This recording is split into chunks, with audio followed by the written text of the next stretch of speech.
to dig in former Deputy Assistant Attorney General Tom Dupree and former U.S. Attorney for the Southern District of Florida, Guy Lewis. Tom, if I may start with you, this was an unprecedented search, and as our reporters indicate right now, the base does seem to be rallied by this because people are angered that this happened. It's never happened to another American president before, as Mike Pence noted in a tweet.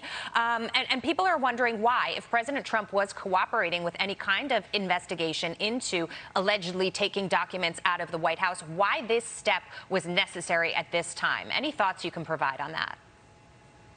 Sure, and you're absolutely right that there's a mystery going on here. I mean, look, make no mistake that this was absolutely unprecedented in American history, searching the residence of a former president of the United States. And you got to think that Merrick Garland and the Justice Department knew the firestorm that would erupt when news broke of this raid. And all I can say is I will be very interested to see what evidence they provided to the federal judge in Florida who had to sign off and approve this search warrant. We don't have that yet. We may not get it for some time. But to me, that's what this all is going to boil down to, is what evidence did the Justice Department have that warranted this extraordinary step, which is normally reserved for drug dealers and the like. Right. And the FBI did execute this search warrant. We want to know the details of that. What is it that they said to that judge to convince him that this was a necessary next step? We also know, Guy, that the Justice Department has two ongoing known investigations connected to President Trump. One of them, the efforts to overturn the 2020 election and what happened on January 6th. The second is the handling of these classified documents. Apparently, the handling of the documents has nothing to do with the previous investigation that I mentioned, but these have been ongoing inquiries that, have been reported in the news for quite some time. Your thoughts on the timing of this? It seems pretty interesting. It could end up backfiring. Your thoughts? Jackie, it stinks to high heaven. Having done this myself as a federal prosecutor, having gotten warrants, having gone to a magistrate, and then having served as the U.S. attorney down here, there is absolutely no justification. Apparently, we're talking about some classified documents, apparently, allegedly, that Trump would have taken from the White House and kept at Mar-a-Lago. We're not talking about the nuclear launch codes or anything like that. We're talking about basically a document retention policy.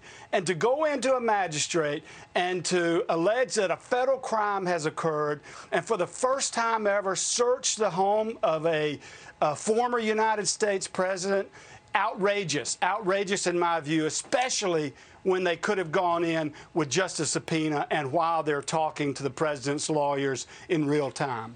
And it's interesting, too, because this is the personal residence, Tom, and I think that Guy brings up, a very important point, which is that we're talking about a bunch of papers here that could have been, dug into or received in a different way. This was an interesting way to do it. Now, you go into his house. There are reports that they went into his personal safe as well. We're not necessarily sure what other personal contents they dug into. I mean, many people are saying that this was above and beyond overreach.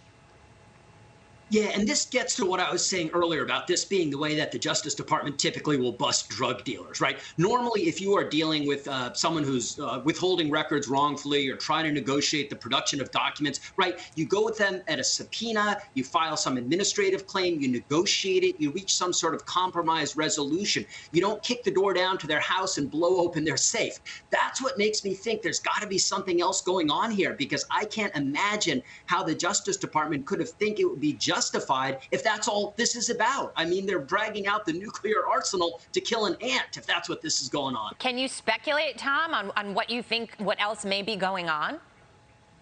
There had to be some late-breaking news, Jackie, because, look, the documents, if they were removed from the White House when Trump left office, right, that was in January of 2021. Okay, we are now a year and a half or so after that point. What's changed? What created this sense of urgency that they had to take the extraordinary step of executing a search warrant on the home of the former president? So I think there had to be something in the last few months that gave the Department of Justice some reason to think that this would be the appropriate step.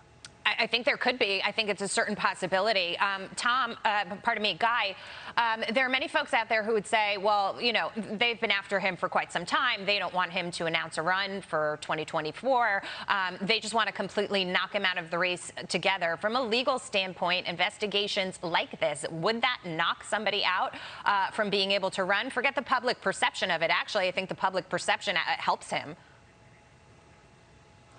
I don't think it's going to prevent him from running unless arguably he's convicted of it, and that's not going to happen here in the near future.